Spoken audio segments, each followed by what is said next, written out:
بسم الله الرحمن الرحيم. السلام عليكم ورحمة الله وبركاته. مشاهدينا الكرام في كل مكان، أهلا ومرحبا بحضراتكم جميعا. زي ما وعدنا حضراتكم النهاردة هنتكلم عن قمة المناخ المنعقد في مدينة السلام بشرم الشيخ. هذا المؤتمر الدولي الكبير الذي يحضره زعماء ورؤساء كثير من الدول علشان خاطر يناقشوا موضوع مهم جدا مهتم به جميع الدول، وهو التغيرات المناخية. طبعا أنا النهاردة سعيد جدا أن أنا بأدير هذا اللقاء مع عالم كبير طبعا، الأستاذ الدكتور محمد عبد الرحيم، أستاذ المكافحة البيولوجية بالمركز القومي للبحوث.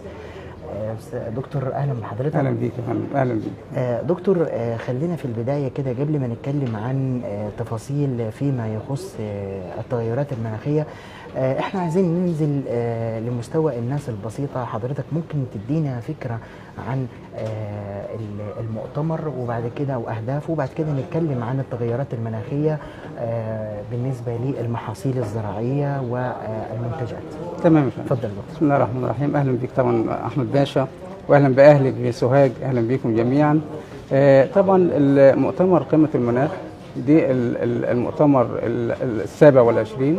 بينعقد المؤتمر للتغيرات المناخية منذ 1995 حتى الآن سنويا. المؤتمر طبعا كان ليه أهداف معينة، وهي أن احنا أول حاجة أن احنا نخفف الانبعاثات الحرارية اللي هي الغازات الدفيئة زي ثاني أكسيد الكربون، زي غاز الميثان وإلى آخره. بنحاول نقلل منها عشان ما يأثرش أكتر على التغيرات المناخية. هو ده طبعا بيزيد يعني طبعا ارتفاع من ثاني أكسيد الكربون. بالظبط يا فندم، من خلال الانبعاثات الحرارية، سواء نتيجة لحرق البنزين أو الغاز الطبيعي أو إلى آخره، والعوادم السيارات والمصانع. كل ده بيرفع من ثاني أكسيد الكربون في الجو، فبيؤدي إلى الاحترار، يؤدي إلى انبعاثات حرارية بتدي إنه درجات الحرارة بترتفع أكثر من اللازم. ده بالنسبة لي أول هدف من الأهداف. الهدف الثاني هو إن احنا بنعمل تعاقدات أو تعهدات لكل هذه الدول. يعني أنا دلوقتي خففت، لكن أنا بعد ما أخفف طب أعمل إيه؟ أنا كراجل في سوهاج مثلا عندي حرارة اتغيرت، فالمفروض إن أنا بتكيف مع هذه الحرارة. خلاص أنا كان عندي مثلا الشتاء بارد بدرجة معينة، الصيف كان حرارة بدرجة معينة طول عمرنا، واحنا من أيام ما كنا صغيرين معروف الصيف 35 36 37 في سوهاج، مفيش كلام، ده على طول مستمر. لكن دلوقتي احنا بقينا مش عارفين، يعني الصيف ممكن تمطر المطره في اي وقت من الاوقات، الصيف ممكن تلاقي يوم بارد جدا، الشتاء مختلف، ممكن تلاقي ايام دافئه وايام. فده بسبب طبعا بيأثر طبعا على المحاصيل وعلى حياه الانسان ككل. يعني ما انا اثر على المحصول هيأثر على حياتي انا كبني ادم، سواء حيواناتي او صحتي. يعني احنا النهارده حتى لما بترتفع الحراره، انت عندك مع ارتفاع الحراره انت بتستخدم تكييف اكتر، بيؤدي الى انبعاثات حراريه اكتر، بيؤدي الى استهلاك، وانك انت ماديا بتدفع اكتر. يعني النهارده لما تشغل التكييف طول الصيف بصوره عاليه جدا، ما انت هتدفع فلوس. فكل ده تاثيرات على المجتمع وعلى الانسان والى اخره. فطبعا حصل ان احنا الهدف الاول زي ما انا قلت لحضرتك ان احنا بنخفف من الانبعاثات. الهدف الثاني ان احنا بنحاول نشوف التمويل ازاي ان احنا نمول هذه المشاريع، وازاي انا اخد تمويلي عشان اجابه المشاكل اللي حصلت لي من خلال او من جراء هذه التغيرات المناخيه. يبقى اذا انا عندي تخفيف، عندي تكيف، عندي تمويل، عندي التزم بهذه التعهدات بتاعتي. بعد كده احنا كدول عالم بنتعاون لحل هذه المشكلات. يبقى دي 4 أهداف بتاعتي، ان انا بخفف، ان انا بتكيف، ان انا بشوف تمويلي، ان انا بتعاون احنا كدول وكأسر وكمواطنين في الدولة، نتعاون معا لتخفيف هذه الآثار. لان مين اللي عمل الآثار دي كلها؟ انا كإنسان، سواء في مصر او في امريكا او في اي مكان في العالم، نتيجة لعمل يدي انا اللي عملت هذا الأثر او هذا الفساد في الارض، انا اللي عملته كإنسان. فاحنا دلوقتي بنجتمع للمرة 27 في جمهورية مصر العربية في شرم الشيخ، عشان نضغط اولا احنا كمصر على الدول الاعضاء ان احنا يا جماعه فين التمويل بتاعنا؟ احنا عايزين التمويل بتاعنا عشان نقدر نجابه المشاكل بتاعتنا. لان احنا دول افريقيا عموما كلها هي الدول المتضرره الاولى بالنسبه للعالم. طبعا. لان الدول الصناعيه هي اللي بتشتغل، هي اللي بتعمل مصانع، هي اللي بتعمل فالاثر بتاعها بيجي عليه، لان انا الكون بتاعي مفتوح. اي اثر في العالم بيجي لي بعد يوم، بعد اثنين، بعد ثلاثه. يعني انا عايز عفوا يا دكتور، عايز يعني في معلومه مش عارف حضرتك طبعا اكيد طبعا اهل تخصص هتعدل عليا في المعلومه دي. في معلومه تقول ان نسبه التلوث عندنا احنا حتى في دوله مصر يعني لا تتعدى ال 5%. هي نسبه بسيطه رغم ان احنا بنتاثر اكتر من الدول اللي هي اكتر تضررا. بالظبط. يعني الدول المتقدمه متضرره ولكن ضررها مش ظاهر زي ما احنا اللي بنتاثر تمام. يعني يا ريت حضرتك توضح. الدول المتقدمه يا فندم هي اللي لها الاثر الاكبر علينا في هذا الامر، لكن هم عندهم امكانيات بيجابوا بيها هذا الامر.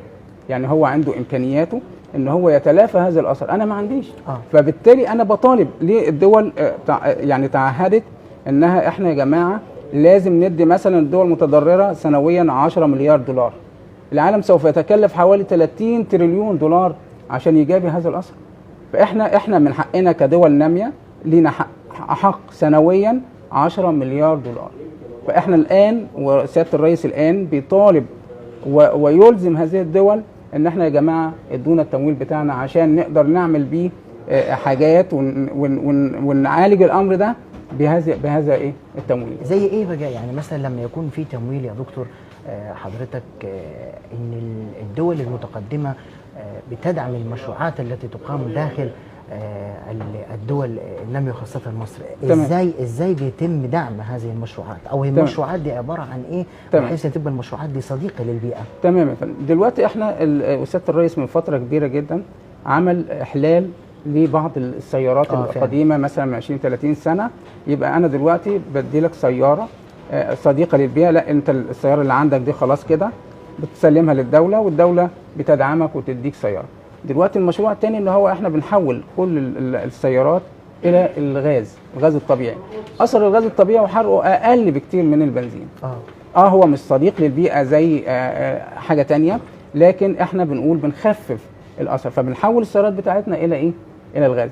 عندنا مشروعات الزراعه الخضراء الذكيه، دلوقتي احنا متقدمين بحوالي 162 مشروع في جمهوريه مصر العربيه عشان نجذب لهم تمويل في الفتره اللي جايه. عندنا مصانع، احنا عملنا مصانع لانتاج الطاقه الخضراء المستدامه، عدد كبير جدا من المصانع وعدد كبير جدا من المشاريع احنا مقدمينه عشان ناخد بيه تمويل للدوله. فان شاء الله طبعا بنامل ان احنا هذه المشاريع كلها صديقه للبيئه الخضراء الذكيه ان احنا ناخد بيها تمويل. طبعا الامور دلوقتي او العالم في التكنولوجيا دلوقتي خلاص بقى في معلومات كتيره وبقى في تكنولوجيا كبيره جدا. بقى يقدر المزارع دلوقتي وهو في بيته حضرتك يعرف المحصول بتاعه اتزرع ولا لا، نما قد ايه، عنده مرض قد ايه، عن طريق الجهاز بتاعه وهو في البيت يقدر يدي امر لمكانات الري بتاعته تشتغل وتقدر مكانات الري تقف. يعني دلوقتي السمارت اجريكلتشر الزراعه الذكيه بقت حاجه، وانا عامل كتاب على فكره عن هذا الموضوع. سمارت اجريكلتشر ده حاجه روعه جدا، تكنولوجيا وانت قاعد تقدر تدير المزرعه بتاعتك. دلوقتي في برنامج يا فندم على التليفون تقدر، انت مش بتاع افات ولا حاجه ولا تجيب الدكتور محمد عبد الرحيم كمكافحه بيولوجيه، تقدر تشوف العرض اللي على النبات، المرض اللي على النبات عن طريق برنامج بيقول لك ده مرض كذا كذا، ده تقدر تكافحه بكذا. فمع التكنولوجيا تقدمت الامور، فده نقدر نجاوب. يعني انت عايز تقول حضرتك ان بالنسبه لي البرامج دي او يعني عشان نحل يعني ايه بنحد من الاضرار اللي طرحها بالمحاصيل. بالظبط يا فندم. فبقى الامور بقى ايه اسرع وافضل باذن الله تعالى. طبعا احنا طبعا الحاجه ام الاختراع.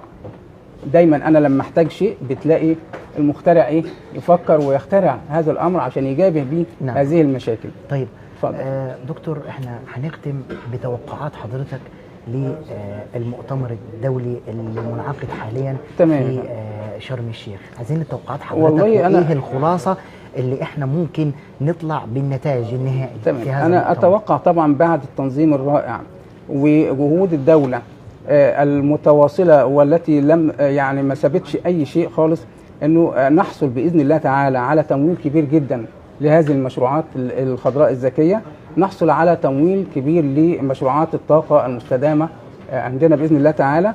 ومشروعات الطاقه الشمسيه دي يعني ان شاء الله تبقى يعني مقبوله باذن الله تعالى. ان شاء الله. وطبعا بنامل بنجاح المؤتمر نجاح ساحق باذن الله، ويكون الامور افضل باذن الله تعالى. ان شاء الله يا دكتور. انا طبعا يعني في نهايه لقائي انا مش عايز ارهق حضرتك، لان العفو يا فندم. يعني انا بس بقول للساده المشاهدين ان الدكتور محمد طبعا جاي النهارده من القاهره، واحنا يعني اخذناه من القطر على هذا اللقاء، فانا بشكره طبعا. عشان كده مش عايز اطول. على فكره انا جاي عشان اناقش رساله دكتوراه فيما يخص هذا التغيرات المناخيه يا فندم، واثر التغيرات المناخيه على الافات الزراعيه باذن الله تعالى، الساعة 10 صباحا بكلية الزراعة جامعة سوهاج بإذن الله إن شاء الله تعالى. احنا بنشكرك في بلدك يا دكتور. العفو يا فندم. طبعا بلدي يا فندم، بلدي. وحضرتك نورتنا. أنا من جهينة عنيبس سوهاج طبعا، ده بلدي، وافتخر ان انا اجي وابقى وسط اهلي وناسي طبعا. ربنا يبارك. ربنا يعزك يا فندم. وشرف لينا ان يعني انا قدرت او قدرت او يعني ان انا اكون نجحت. العفو يا فندم. طبعا يا فندم، طبعا ربنا يعزك. ربنا يعزك. ده شرف لينا يا فندم، شرف لينا. ربنا يعزك. ربنا يعزك يا فندم. شرف لينا يا فندم. في حضرتك. شاكر جدا يا فندم. بالتوفيق دايما. شكرا جزيلا. شكرا يا فندم. شكرا. وبكده اعزائي الساده المشاهدين وصلنا لنهايه هذا اللقاء، ولنا لقاءات متعدده ومتجدده. شكرا لكم جميعا، والسلام عليكم ورحمه الله وبركاته.